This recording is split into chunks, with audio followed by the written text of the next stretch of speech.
المهیمن حفاظت کوونکی دی د خپلو مؤمنو بندگانو، العزیز غالب ذات دی چې څوک یې ډله ده هغو ته عزت ورکوي، الجبار هغه ذات دی چې خپل تکویني احکام په خلکو په زور مني، هېڅ چاته اختیار په دې کې نه دی ورکړی، تقدیري فیصلو کې. المتکبر هغه ذات دی چې لوی دی، المتکبر لوی ذات دی، لوی ورسره شایي. د متکبر او د مستکبر فرق مخکې تاسو وپېژندئ. سبحان الله عما یشرکون، نو دا صفتونه د الله په دې دلالت کوي سبحان الله چې الله پاک دی د شریکه، الله هیڅ شریک نه لري. ځکه د عبادت لایق هغه ذات دی چې ملک وي او د الله څخه غیر بل ملک نشته، قدوس وي د الله څخه غیر بل مخلوق نشته چې عیب دی ونه لري، سلام وي د الله څخه غیر بل داسې څوک نشته چې خپله سلامتي دې ځان ته په خپله ورکړي یا دې نورو ته سلامتي ورکړي. د الله څخه بغیر بل امن ورکوونکی ذات نشته، الله څخه غیر بل حافظ و عزیز و جبار و متکبر نشته. نو چې دا صفتونه د الله دي نو د عبادت لایق هم دغه ذات وي. سبحان الله عما یشرکون، پاک دی الله، پاکی ووایاست په پاکی د الله سره، عما دغه شیانو یشرکون چې مشرکان یې ورسره شریکوي. هو الله الخالق البارئ المصور، الله چې دی هغه ذات دی، هو دغه ذات الله دی الخالق پیدا کوونکی د مخلوقاتو، یا الخالق اندازه کوونکی د مخلوقاتو یعنی تقدیر والا، البارئ پیدا کوونکی د مخلوقاتو، الخالق که په معنا د تقدیر لیکونکی سي نو البارئ په معنا د خالق سي تکرار بنه راځي. البارئ د مخلوقاتو پیدا کوونکی سي، یو د بل څخه جلا پیدا کړی دی، هر مخلوق ته د بل څخه جلا صفات ورکړي دي. په دې انسانانو کې څومره بې شمېره انسانان شته، د ګوتو نقشې الله تعالی دوه انسانانو ته یو شان ته نه دي ورکړی، بې شمېره په عربونو انسانان دي، شمېره یو رب ته معلوم دي، د هر یو د ګوتو د نازکې نقشې په دې کې یو د بل څخه فرق ورکړی دی، داسې بارئ ذات دی. المصور تصویر ورکوونکی دی، صورت جوړوونکی دی، د نطفې څخه د مور په رحم کې الله تعالی داسې ناشنا صورت جوړ کړو، د ګوتو نقشې له برابرې کړې. نو له الاسماء الحسنى، خاص دی الله لره شایسته نومونه دي، یسبح له ما فی السماوات والارض، پاکی وایي ټول هغه مخلوقات په اسمانو په مځکو کې دي. وهو العزیز الحکیم، دا الله غالب ذات دی، الحکیم دی، العزیز الحکیم، دا دوه صفتونه چې څنګ په څنګ ذکر کیږي دي کې یو فایده وي او فایده مخکې تاسو وویله. نو په دې کې د الله تعالی تقریبا 60 صفات ذکر شو، دا ټول په دې کلمه باندې دلیلونه دي چې لا اله الا هو. په دې وجه نبی صلی الله علیه وسلم فرمایي چې ان لله 99 اسما، صحیحینو کې حدیث دی، الله 99 نومونه دي، من احصاها دخل الجنه، چا کدا په علم کې راوصل جنت ته بځي. په علم کې راوصل څه مطلب چې دغه 99 نومونو باندې سړی ایمان او عقیده ولري، توحید یې نور برابر شو، ځکه دا دلیلونه دي د دې کلمې چې لا اله الا هو، نو دا سړی به جنت ته ځي. او ډیر نومونه دي د الله، خدا 99 یوازې په دې حدیث کې ذکر دي. سورة الممتحنه دا مدنی سورت دی، ملک پورې ټول مدنی سورتونه دي. ممتحنه هم ورته وایي، سورة الامتحان هم ورته وایي، سورة المرأه هم ورته وایي، ځکه د هغې ښځې حکمونه پکې ذکر کیږي کومه چې راځي ایمان راوړي. د دې سورت شان نزول صحیح بخاري کې حدیث دی، نبی صلی الله علیه وسلم چې د فتح مکی اراده کړې وه نو خبره یې پټه ساتله چې کفار خبر نه او موږ په ورسو او حرم پاک کو ځینې او دلته وینه تویه نشي، نو خبره یې پټه ساتله. په دې کې یو صحابي د حاتب په نوم باندې، حاتب ابن ابي بلتع، خطا سو، پټې خط ولیکئ د مکې مشرکینو ته، هغه یې خبرول چې رسول الله صلی الله علیه وسلم په تاسو باندې د حملې اراده لري. خط کې دا ورته لیکلي وو چې مقابله یې نشئ کولی، هغه د الله نبي دی، خامخا به الله مدد کوي. مقصد یې په دې کې څو خط لیکلو کې وروسته به معلومه شي. نو یو ښځې چې دا ورکړی و چې دا به ابو سفیان ته وروړې، نبی صلی الله علیه وسلم الله په خبر کو، رسول الله په غیب نو خبر کني، وختي به راګرځولی وای، رب العزت عالم الغیب والشهاده دی، وحی نازله کړ. علي وایي زه، مقداد، زبیر، دا ټول یې ولېږلو. یو بل حدیث کې 4 صحابي هم ذکر کېږي چې ورسئ علاقه یې رایاده کړه چې روضة خاخ یو علاقه دلته به ښځئ، هغې سره خط دی دا جن راواخلئ. وایي موږ ورغلو په هغې علاقه کې چې رسول الله راته یاده کړې وه، دا ښځه وه، اوښ باندې سپاره نو موږ وګرځوله چې خط راکړه، منکره سو چې ما سره نشته. نو موږ ورته ویل چې یا به لتخرجن الکتاب او لنلقین الثياب، یا به دغه خط راکړې یا موږ جامې درڅه باسو. بار مو وکته بار کې پیدا نسو نو اخر مو دا ورته لسیا به خطر کې یا د کالی در سباسو نو ولو که مشرک وا خو لیکن دغه جاهلی غیرت یو دا نه سوی منلای سیدا عورت یلوت سينو بیا د خط ورته راويسته یو حدیث کې راځي د وریشتانو او بل حدیث کې راځي د ګنډې سره راويسته نو تطبیق بداوي چې اولی په وریشتانو کې پټ کړی و بیا چې دا خو ګوري دا ځای بیا الته پټ کو چې دا به نه ګوري سکله یقین شو چې دا خامخا غواړي نو بیا ورته راويسته یو بل حدیث کې دا راځي چې کله دې مکمله تلاشي وکړه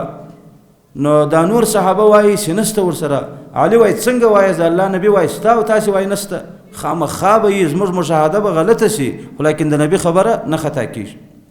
نو اخر یې خط ځینې راویستی رسول الله صلی الله علیه وسلم ته راوړی نبي صلی الله علیه وسلم چې ووایو د حاتب د خوا لیکل سوی دی حاتب مسلمان صحابي دی نو را طلب یې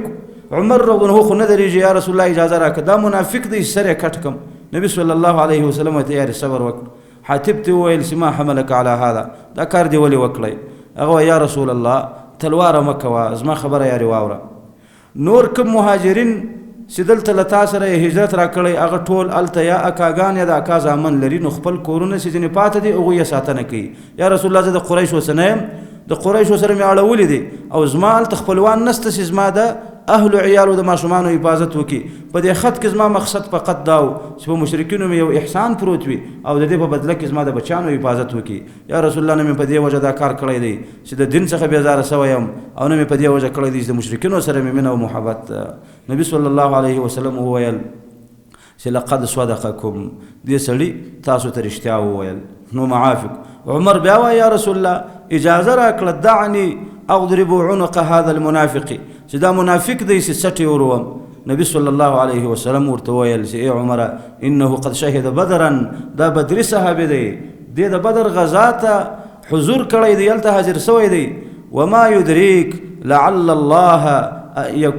ان يكون قد اطلع الى اهل بدر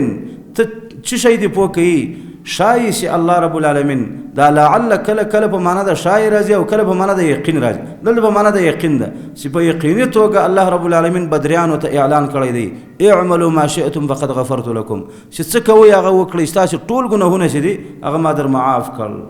بل لفظ حدیث کې دا راځي چې الله تعالی داسې اعلان ورته کړی دی چې اعملوا ما شئتم چې څه کوئ هغه وکړئ فقد وجبت لكم الجنه جنت تاسو ته واجب سو د بدر غزوه د تکلیف په وخت کې چې مؤمن کلک ودرېږي په خپل سر و مال باندې د دین څخه دفاع وکړي دا بیا ناشنا عمل وي الله تعالی مخکني او وروستني ټول ګناهونه در معاف کړي دي او تاسو ته جنت واجب دی فقد وجبت لكم الجنه نو نبی صلی الله علیه وسلم ورته دا بدر دی بدرانو ته الله دغه اعلان کړی دی عمر رضی الله تعالی عنه د سترګو څخه اوښکي ولاړې او دا یې وویل چې الله اعلم الله په دې باندې ښه پوهېږي الله رب العالمین دا صورت نازل کو مؤمنانو ته آداب پکښې بیان کړل چې بیا داسې کار ونه کړئ نو دې صورت ته الممتحنه په دې وایي چې وروسته د هغه مؤمنو ښځو څخه چې هغه را مهاجرې شي د امتحان امر راغلی دی لسم آیات کې فامتحنوهن امتحان دا مصدر دی د دې باب نو سورة الامتحان ورته وایي سورة المرأه ورته وایي ځکه چې د هغوی احکام پکښې بیان دي د صورت موضوع نو یو موضوع د صورت دا ده چې د کفارو څخه برا او بیزاري وکړئ او د مخکې صورت سره مناسبت دا دی په هغه صورتونو کې الله تعالی محادون او مشاقون ذکر کړل څوک چې د الله او د رسول په خلاف حدود جوړوي یا څوک چې د الله او د رسول په خلاف حدود خو نه جوړوي خو مخالفت یې کوي نو د هغه دواړو عذابونه ذکر شو په دې صورت کې مؤمنانو ته ادب دی چې د دوی څخه برا او بیزاري وکړئ نو د صورت موضوع هم د مؤمنانو ته دا امر دی چې د مشرکینو د کفارو هر نوع کوي خپلوان وي یا پردي وي د دې ټولو څخه برا او بیزاري وکړئ خلاصه د صورت دا ده الله تعالی په شروع کې مؤمنانو ته دا ادب ښیي چې د کفارو څخه بیزاري وکړي د دې علتونه ورته وایي بیا په دې عمل کې نمونه د تابعداري ته ذکري چې ابراهیم علیه السلام او دغه سره مؤمن بندګان هغوی چې څنګه بیزاري کړی او تاسو هم هغسې بیزاري وکړئ بیا د کفارو دوه قسمونه الله تعالی ذکري د دنیوي معاملاتو په باره کې چې دنیوي معاملاتو سره جایز دي که یا نو د هغوی دوه قسمونه د یو قسمه سره نه دي جایز او بل قسمه سره دنیوي معاملات جایز دي دا به ذکر شي دغه څه وروسته به د صورت تر اخره پورې د هغه مؤمنو ښځو په باره کې چې هغه را مهاجري چې د هغوی په باره کې به آداب و احکام مسائل ذکر شي د صورت په آخري آیات کې به بیا موضوع د صورت ذکر شي چې د کفارو څخه بیزاري ده دا موضوع په سر او په پای کې ذکر کیږي بسم الله الرحمن الرحيم يا أيها الذين آمنوا إيمان ولو لا تتخذوا عدوي وعدوكم أولياء من سيز ما دشمن او خپل دشمن اولیاء دوستان زما دشمن او ستاسو دشمن سره یو دی د الله دشمن به د مؤمنم دشمن او چې د الله دوست وي مؤمن به دغه سره دشمنی نه کړي ولو که د دنیا په سر ور سره لانجوي دا د دنیا لانجې او مشکلات به تر حدودو پورې وي د دنیوي معاملاتو تر حدودو پورې دیني کیسه به نه جوړوي چې دین سره جلا کې او ډلې به جوړي کی يا أيها الذين آمنوا اي مؤمنان لا تتخذوا عدوي وعدوكم من سيز ما دشمن او خپل دشمن اولیاء دوستان تلقون إليهم بالمودة ستاس ليجي وغويت دوستي خبري وقد كفروا بما جاءكم من الحق او حال دادي سوي كافر سوي دي پا حق باني ستاسو تراغلي دي نو دلته علتونه ذکر کیږي چې ولی اوی دوستان مگر زوي وجه داده یو خو هغه حق هغه دین نه مني چې کوم تاسو ته راغلی دی نو ستاسو دوستی به د الله سره وي او د مؤمنانو سره به مو د دې دین په وجه او څوک چې د دې حق د دې دین دشمنان وي د عقیده توحید دشمنان وي دغه سره به مو بیزاري یخرجون الرسول وإياكم دوم علت دی باس رسول او تاسي د خپل کلیو څخه یخرجون مزارع ده خو لکن دا اخراج خو مخکې شوی وو ولدا خو مدني صورت دی ورسته نازل شوی دی حتی د حدیبیه د صلح ورسته د شپږم کال په جریان کې یا د اوم کال په وخت کې دلته نازل شو دا نو یخرجون الرسول وإياكم د مزارع څخه څنګه وای مطلب دا دی چې دا د دې عادت دی کچیر اوس برلاش شل د مدینه مهم باش یخرجون الرسول وإياكم باش رسول او تاسي ان تؤمنوا بالله ربكم بل گنا پتاسو کې نستغیر لدی چې تاسو په الله باندې خپل رب باندې ایمان راوړی نو په دې وجه مو باش دا مفعول له دی لپاره د یخرجون ان کنتم خرجتم جهادا فی سبیلی کچیر تاسو وتلیاس جهادا په دې حال کې چې مجاهدین یاس فی سبیل ازما په لار کې نو د دې سره دوستی مکوئ جهادا یا د خرجتم د لپاره مفعول له دی ک تاسو وتلیاس جهادا یعنی للجهاد د جهاد د لپاره یا جهادا دا حال دی د فاعل څخه د خرجتم او په معنا د مجاهدون دی ان کنتم کتاسو یاس خرجتم وتلیاس په دې حال کې چې مجاهدین یاس فی سبیل ازما په لار کې نو بیا په مجاهد باندې د جهاد اطلاق د مبالغه د وجه یعنی مسلمان به همیشه مجاهد وي جهاد یوازې قتال ته نه وایي خطبه کې تاسو واوریدله چې جهاد د الله د دین څخه دفاع په هر طریقه سره کیږي کې په سر کوي کې په مال کوي کې په دعوت کیږي کې په علم کیږي کې په عمل کیږي کې په قتال کیږي نو مسلمان به همیشه مجاهد وي په دې وجه په مسلمان د جهاد اطلاق کیږي حمل د مصدر مبالغه تنوي ان کنتم خرجتم جهادا فی سبیلی وابتغاء مرضاتی کتاسو یاس راوتلی یاس په دې حال کې چې مجاهدین یاس ما دلاري او راوتلی یاس ابتغاء مرضات ازما د رضا د طلب ولود پاره یا ان کنتم کتاسو یاس خرجتم راوتلی یاس جهادا لپاره د جهاد فی سبیل ازما پلار کې وابتغاء مرضاتی او ازما د رضا د طلب ولود پاره ازما رضا په دې مخربوي چې کافر سره دوستی وکړي تشرون الیهم بالموده ګوري تاسو پټي او لره د دوستی خبري استوي وانا اعلم او زه خوش عالم يم بما اخفيتم پاس تاسو یې پټوي وما اعلنتم او پاس ښکارا کوي زما رسول کنه دې در خبر زه خو در خبر يم ومن يفعله منكم او هر څوک چې تاسو صدا کار بیا په ورسته کې کوي فقد ضل سواء السبيل نو یقینا د بورکه کړي وي سیده لارا فقد ضل یقینا د بورکه کړي وي سواء السبيل یعنی السبيل السوي اضافت د صفت موصوف ته دې سیده لارا به ورکه کړي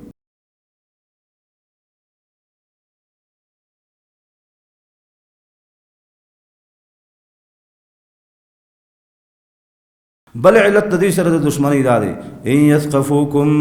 کچیر دی پتاسو برلاش شي یکونو لکم اعداء نو دې تاسو دشمنان جوړیږي ويبسطوا الیکم ایدیهم او راوځدوي تاسو لره خپل لاسونه والسنه خپل ژبه به سوء په zarar سره یعنی که ورنږدې یاس لاسونه در تراوځدي وسې در باندې بروي نو په لاس مو وژني او که ځینې لري یاس نو ژبې در پسې راباسي اشعار در پسې وایي ستاسو بدي وایي میډیا وي د دوی هغه ستاسو په بدی باندې ډکې دي وودوا لو تکفرون او دوی خوشوي تمنا کوي دا لو تکفرون چې کاش کې تاسو کافر سي لو یا په معنا د ان وودوا دوی خوشوي ان تکفرون تاسو کفر وکړي یا لو لپاره د تمنا وودوا دوی خوشوي لو تکفرون چې کاش کې تاسو کافر سي دوی مقصد دا دی نو د دې علتونو د وجه د دې سره دشمنی وکړي دوستي مکوي لن تنفعكم ارحامكم ولا اولادكم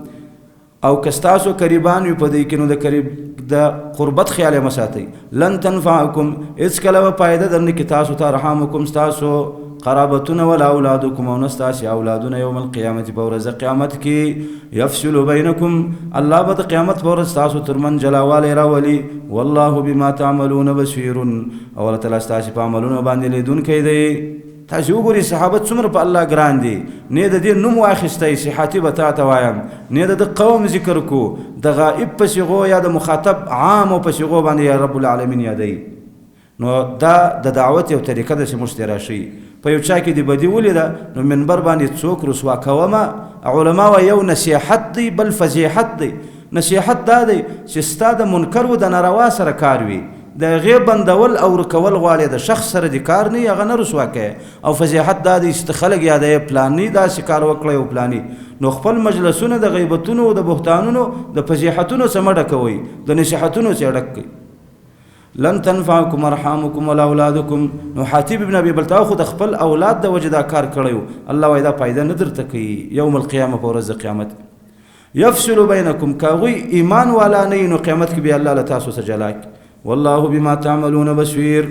اوس په دې برا او بیزارۍ کې به نمونه څوک وي؟ نو الله تعالی ابراهیم علیه السلام یادوي. قد كانت لكم اسوة حسنة یقینا ستاسو دپاره سته اسوة حسنة ډېره ښه اقتدا فی ابراهیم والذین معه په ابراهیم او مؤمنانو کې چې له ده سره وو. اذ قالوا لقومهم انا براء منکم کله چې خپل قوم ته وویل چې موږ له تاسو څه بېزاره یو. ومما تعبدون من دون الله او د هغه معبودانو څه بېزاره یو چې تاسې یې د الله څه غیر عبادت کوئ. کفرنا بکم موږ په تاسو منکره یو، ستاسو دین نه منو. وبدا بیننا وبینکم العداوة والبغضاء ابدا او زموږ او ستاسو ترمن عداوت دشمنی او بغض و عناد ښکاره دی ابدا د همیش دپاره. حتی تؤمنوا بالله وحده تر هغه وخته پورې به دشمني وي چې تاسې ایمان راوړئ بالله په الله وحده یوازې باندې. نو داسې به راوکړه لکه ابراهیم داسې بېزاري د خپله پلاره وکړه، د خپلو اکاګانو د اکا د زامنو او د بادشاه او د ټول رعیت یې وکړه.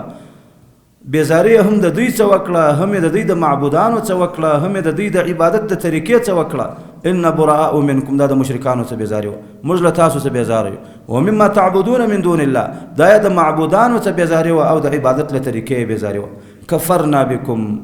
موږ منکره یو بکم یعنی بطریقتکم ستاسو د عبادت طریقه موږ نه منو. او دغه بېزاري یې په ښکاره وکړه. وبدا پټوو یې نه ښکاره ده زموږ او ستاسو ترمن العداوة والبغضاء. او د یو کال دوه کاله لس کاله نه ده ابدا همیشه. نه په دې ختمیږي چې تاسې موږ ته د دنیا یو فایده راکړئ، نه په دې ختمیږي چې موږ کمزوري سو. حتی هلته به ختمیږي تؤمنو بالله وحده ستاسې په یو الله باندې ایمان راوړئ. الا قول ابراهیم دا استثناء له هغه څه ده. قد كانت لکم یقینا ستاسو دپاره ښه تابعداري دا ده چې د ابراهیم علیه السلام تابعداري وکړئ. الا خو بیا یې تابعداري مه کوئ قول ابراهیم د ابراهیم د دې خبرې تابعداري مه کوئ چې لابیه خپل پلار ته یې وکړه لاستغفرن لک چې خامخا به زه تا لره دعا د مغفرت کوم. وما املک لک من الله من شیء او زه اختیار نه لرم تا لره من الله د الله د عذاب من شیء د هیڅ شي چې در څه ده پی کړم. د ابراهیم علیه السلام د دې قول تابعداري مه کړه. یعنې پلار ورور مور چې په شرک تېر سوي وي د مغفرت دعا به نه ورته کوې. ابراهیم علیه السلام چې دا وعده کړی وه وعده به هم نه ورسره کوې. ابراهیم د دې وعدې د وجې دعا د مغفرت ورته وکړه لکه سورة ابراهیم کې تېره سو او سورة مریم کې به د سار په درس کې راځي به درته. نو هغه یو استثناء وه د هغې خبرې څه بغیر نوره ټوله طریقه د ابراهیم را کلکه کړی. وما املکو دا جمله واضحه دلیل شو د دوی چې د الله څخه غیر متصرف نسته. وما املکو ابراهیم چې د انبیاو پلار دی د الله خلیل دی هغه وایي چې زه تصرف نه لرم مالک نه یم لکه تا لره ای پلاره من الله د الله د عذاب من شیء د هیڅ شي. چې ابراهیم متصرف نه وي پلار ته نو بل متصرف به چیرې پیدا شي. ربنا علیک توکلنا و الیک انبنا و الیک المصیر. ای زموږ ربه په تا زموږ توکل دی خپل ټول کارونه مو تا لره سپارلی دي او تا لره مو انابت دی و الیک او تا لره مو دی المصیر درتله. ربنا لا تجعلنا فتنة للذین کفروا. ای زموږ ربه موږ مه ګرځوه فتنه و امتحان للذین کفروا د کافرانو دپاره. د کافرانو دپاره مؤمن څنګه فتنه ګرځي؟ په دوه طریقو. یو دا یا الله په موږ داسې مشکلات مه راوله چې کفار موږ ته وګوري او ووایي چې که دا کسان په حق وای نو دا تکلیفونه به په دوی باندې نه راتلای نو موږ به د دوی دپاره په شرک باندې د ټینګېدو ذریعه سو الله داسې مو مه کوه. دوم ترجمه یې دا ده ای زموږ ربه موږ د دوی دپاره فتنه مه ګرځوه چې د دوی په لاس موږ ته عذاب راکول شي او موږ په امتحان کې راګیر سو. واغفر لنا ربنا انك انت العزيز الحكيم موږ ته مغفرت وکړه زموږ ربه بېشکه ته چې عزیز و حکیم ذات یې. لقد كان لكم فيهم اسوه حسنه بیا الله تعالی دا مخکني حکم تاکید کوي یقینا ستاسو دپاره سته فیهم په دې مخکنو مؤمنانو کې اسوه حسنه یو ښه تابعداري. نو دا په یو لحاظ تکرار دی چې دغه حکم تاکید وسو لیکن په بل لحاظ تکرار نه دی. مخکې اقتدا یوازې په دې کې وه چې د کفارو څخه بېزاري وکړه او دلته اقتدا په دې دعاګانو کې ده چې الله باندې توکل الله لره انابت و الیک المسویر اخرت همیشه یاد ساته او دا دعا یې کوه چې یا الله موږ فتنه مه ګرځوه د کفارو دپاره. لمن کان یرجو الله والیوم الاخر لمن دغه اقتدا په ابراهیم علیه السلام پسې او په مؤمنانو پسې دا د هغه چا دپاره ده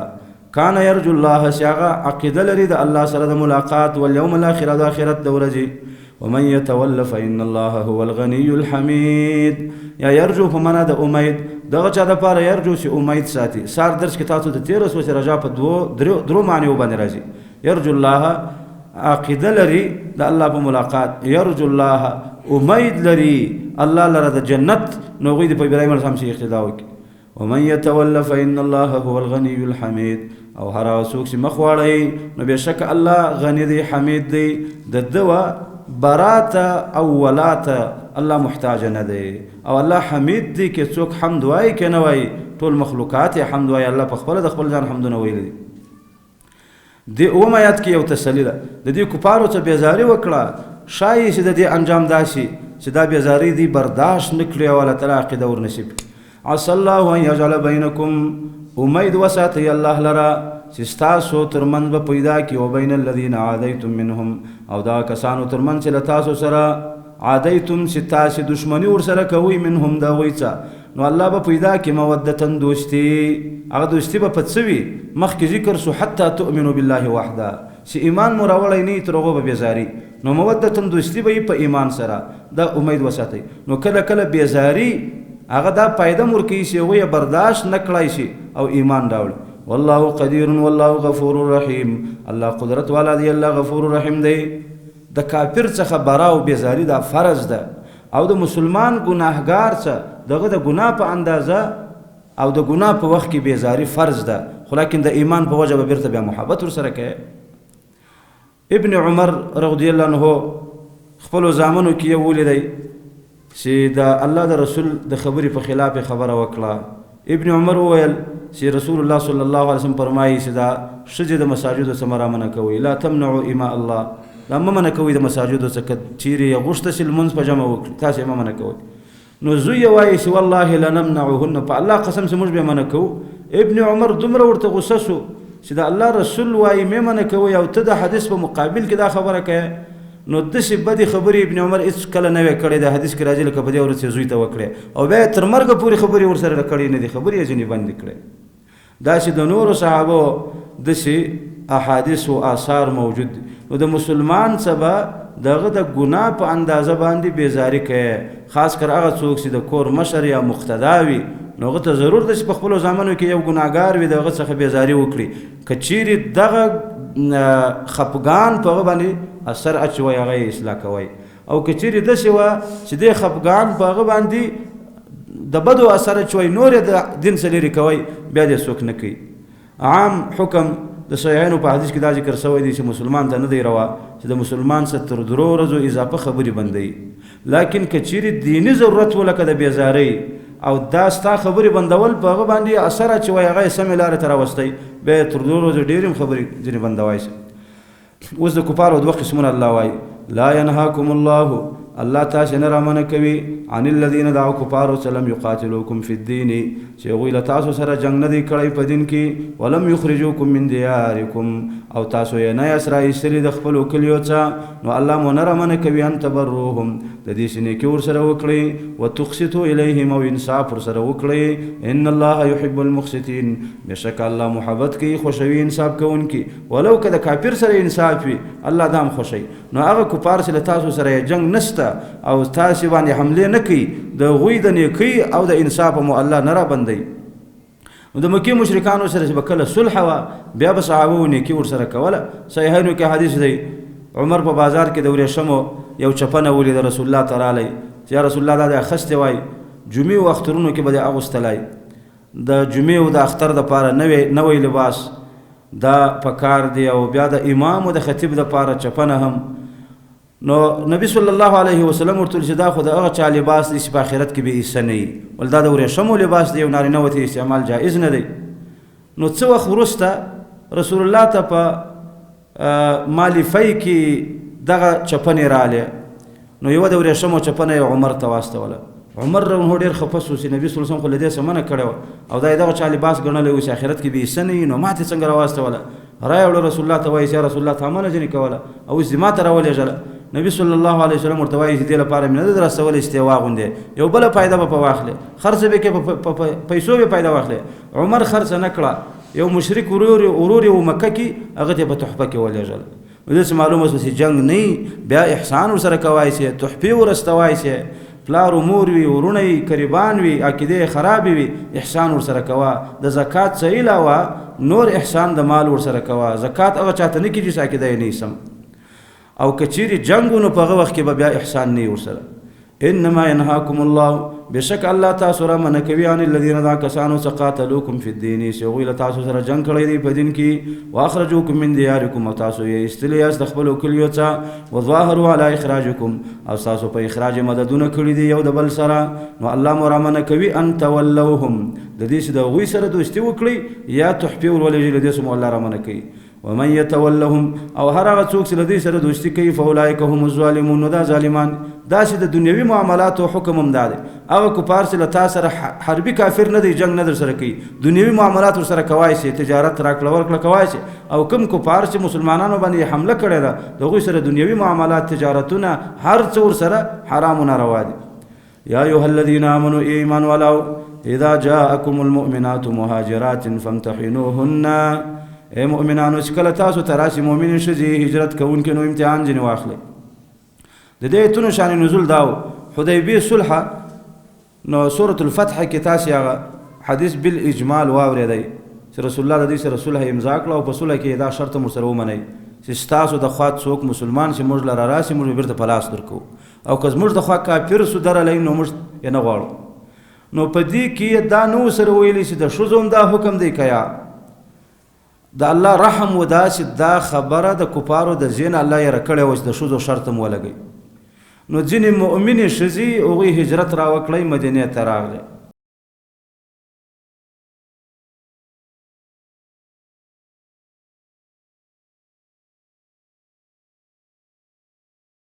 نو کفار مشرکین ورپسې رالل چې د دې شرط په تقاضا دا موږ ته په لاس راکړئ الله تعالی آیتونه راولېږل چې په لاس یې ورنه کړئ یا ایها الذین آمنوا ایمان ولو اذا جاءکم المؤمنات مهاجرات نو کله چې تاسو ته راشي مؤمنې ښځې هجرت را کوونکې وي فامتحنوهن امتحان ځینې واخلئ په علامو یې معلومه کړي چې دوی واقعي د ایمان د وجې هجرت کړی دی او که د خاوندانو څه په عذاب دي له کوره را تښتېدلي دي الله اعلم بایمانهن الله ښه عالم دی د دې په ایمان باندې فإن علمتموهن مؤمنات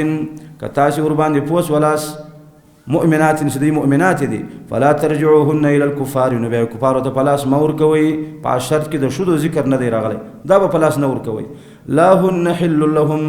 دوی هغوی ته نه دي حلال ولا هم یحلون لهن او هغوی دوی ته نه دي حلال نو په ایمان راوړلو سره نکاح کیږي کافر و کافره د په نکاح کې دي سره یو طرف په دې کې مؤمن شو نو د ایمان په راوړلو سره نکاح وش کېدله که یې چیرې دی بل ته د ایمان دعوت ورکړی او هغه کلمه وویله نو په زړه نکاح یې بیرته سره یو ځای کولی شي د نبي صلی الله علیه وسلم لور چې وه زینب دا مشرک ته په نکاح ورکړې وه ځکه د اسلام په شروع کې دا حکم نور راغلی دا خو په مدینه کې راغلی نو رسول الله چې په مکه کې و د نبوته مخکې یې دا نکاحوې کړې وې نو زینب یو مشرک ته په نکاح ورکړی و بدر کې هغه بندي سو په فدیه کې زینب رضی الله عنها زینب په دې وخت کې لا په مکه کې ده نو په فدیه کې یا د بندیانو په فدیه په رایله کولو کې یو امیل یې ورته رالیږلی دی رسول الله چې وکته یې ویې پېژندی دا خو د خدیجې امیل دی او د واده په ورځ یې زینب ته ورکړی و نو ډېر یې زړه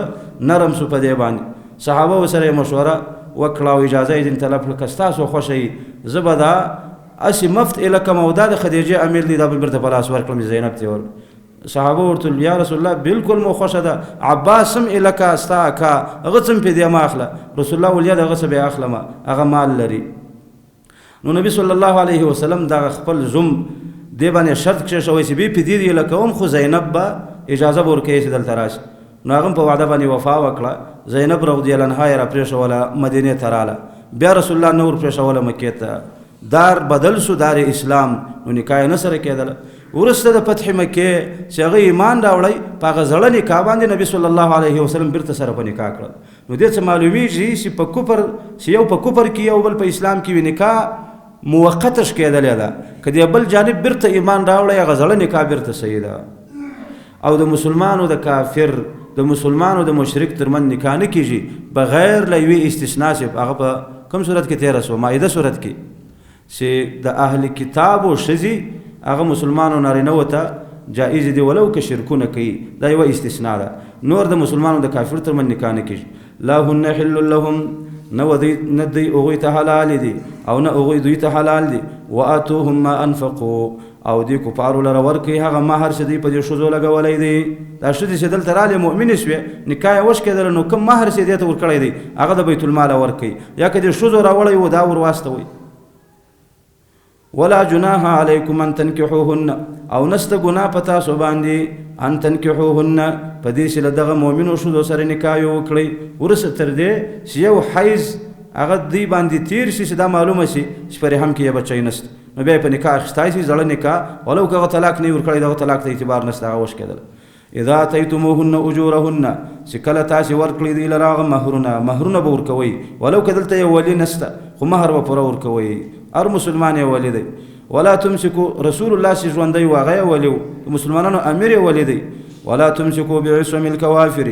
او لاسونه مکله کوئ په نکاحو د کافرو ښځو عصم جمع د عصمت عقد نکاح ته ویل کېږي عقد نکاح ته ولې عصمت وایي ځکه د الله په نوم باندې تا دا ښځه ځان ته حلاله کړې ده نو دا به معصومه ساتي ظلم به نه په کوې ولا تمسکو منګولې مه لګوئ لاسونه مکله کوئ بعصمي په عقد نکاحو باندې الکوافر کوافر جمع د کافرتون د کافرو ښځو یعنی چې ستاسو یو ښځه یي ولاړه شي کافره شي مرتده شي نو دا هم نکاح ختمه سوه بیا یې په نکاح کې مه حسابوه واسألو او د کفارو څه وغواړئ ما انفقتم هغه مهر چې تاسو دې ښځو لره ورکړئ او دا ښځې الله مکړه ولاړې شي کافرې شي دارې حرب له ولاړې شي نو هغه مهر ځینې وغواړئ چې تاسې ورکړئ وليسألوا دې هم غواړي ما انفقو کوم چې دی لګولی ذلکم حکم الله دا د الله حکمونه دي مخکې آیت کې څو حکمونه تېر شو دې ټولو ته اشاره ده یحکم بینکم الله ستاسو درمنده فیصلې کوي والله علیم حکیم الله خاوند علم و حکمت دی نو دا هر حکم د خپل علم نازل کړی دی او په دې کې رب حکمتونه لري ستاسو دپاره فایدې دي پکې وان فاتکم شیء من ازواجکم الى الکفار د بل حکم ذکر کیږي وان فاتکم کچیری ولاړه له تاسې څخه شیء یوه ښځه من ازواجکم ستاسې د ښځو څخه که ستاسې د ښځو څخه یوه ښځه الى الکفار و کفارو ته ولاړه او تاسې یې دلته فوت کړه سپرې یې ښولاست فوت د لاسه وتل دې ته ویل کېږي نو مرګ ته هم فوت وایي ځکه دا قریب د لاسه نور ووتی وان فاتکم او په پښتو کې زموږ وایو پاته سو پاته بشي دا هم د عربي څخه دا لفظ راخیستل شوی دی اصل کې دا فاته ماضي ده ګورئ کوم دا فاعل دی که مفعول ضمیر دی طالبانو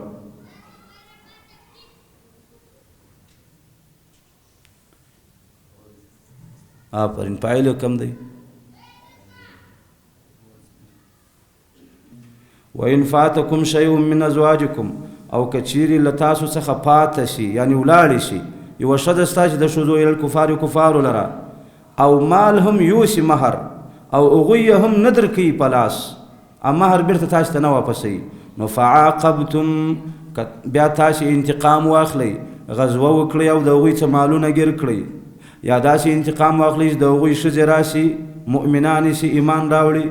او مهرونه هم د ځانه سره راوړي نو دا مهر بیا کفارو ته مه ورکوئ بیا یې په عوض د هغه مهر کې چې تاسو ته دوی نه درکوي راویې ګرځوئ فآتوا الذین ذهبت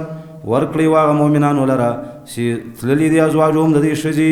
مثل ما انفقوا په مثل دغه مال چې دوی لګولی دی واتقوا الله الذي انتم به مؤمنون دغه الله څخه وبېرېږئ ستاسې په هغه باندې ایمان راوړونکي یاست یا ایها النبی اذا جاءك المؤمنات یبایعنک ای نبی چې کله مؤمنات درته راشي بیعت در سره کوي على الله یشرکن بالله شیئا دا آیات یو قسم تفسیر دی د مخکې آیات فامتحنوهن امتحان ځینې واخلئ امتحان په دې کلماتو باندې ځینې واخلئ که دا کلمات یې ومنلې نو بیا دوی مؤمنې دي ای نبی چې کله تعالی را راشي مؤمنې ښځې او ستا سره بیعت کوي په دې چې لا یشرکن بالله شیئا د الله سره هېڅ شی نه شریکوي اول بیعت به په دې وي چې موحده به یې د الله سره به شی نه شریکوي دوم ولا یشرکن غلایي به نه کوي درم ولا یزنین زنایي به نه کوي څلورم ولا یقتلن اولادهن خپل اولاد به نه وژني لکه کفارو چې ده فقره د ویرې د وجې وژل یا یې لوڼې وژلې د پیغور د وجې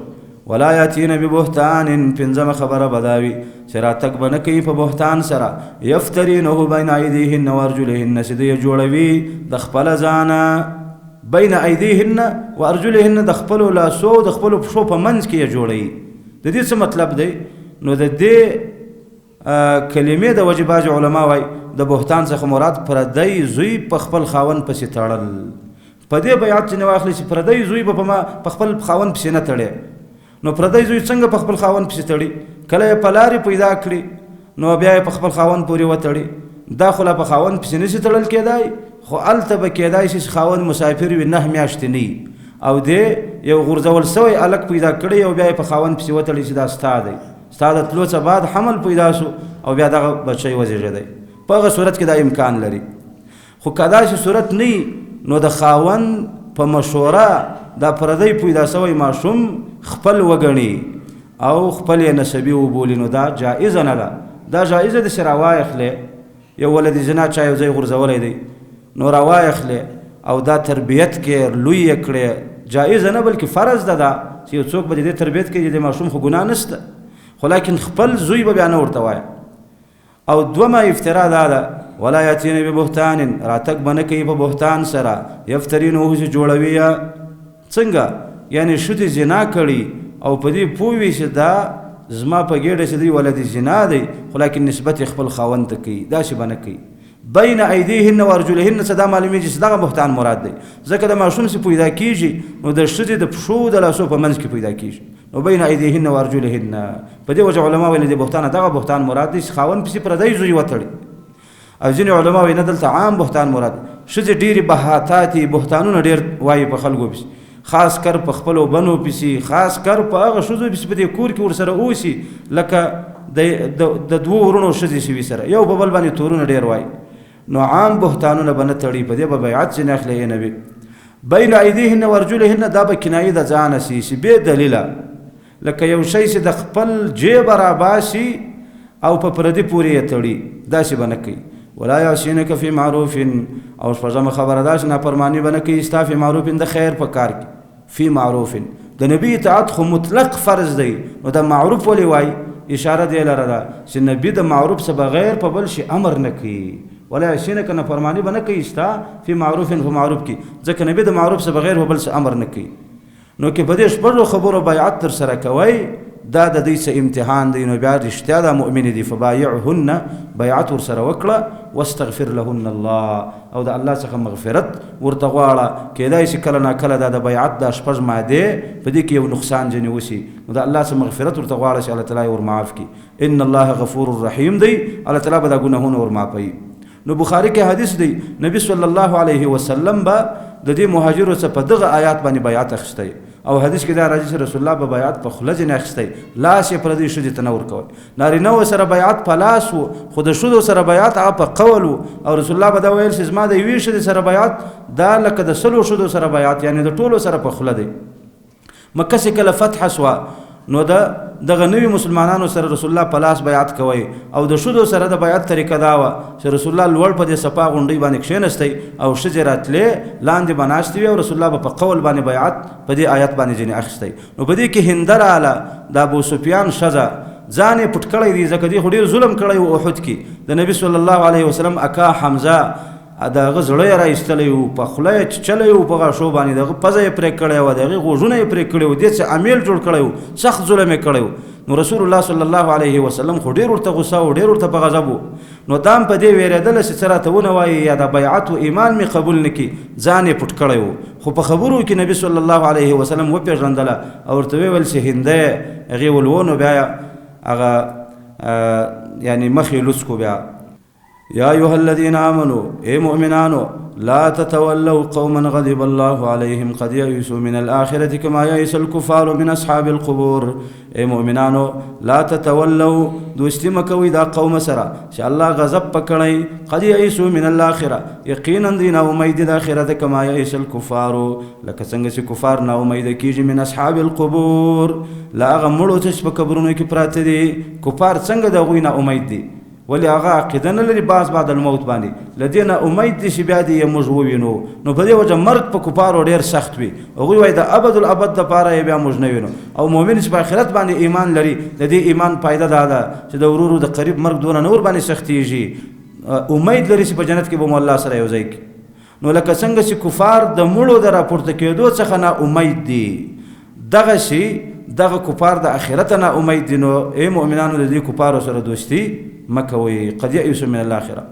نو دوه وجې په دې آیت کې بیان شوې چې د دې سره دوستي مه کوئ. یو دا چې الله غضب په کړی داسې نه وي چې تاسې دوستي ورسره وکړئ او دا غضب کې تاسې هم راګیر شئ او بل دا چې هغوی د آخرت څه نا امید دي نو داسې نه وي چې ستاسو عقیده هم په آخرت در خرابوي. په دې وجه به د کافره لیرې ګرځئ چې دا خپل ایمان در خراب نه کړي.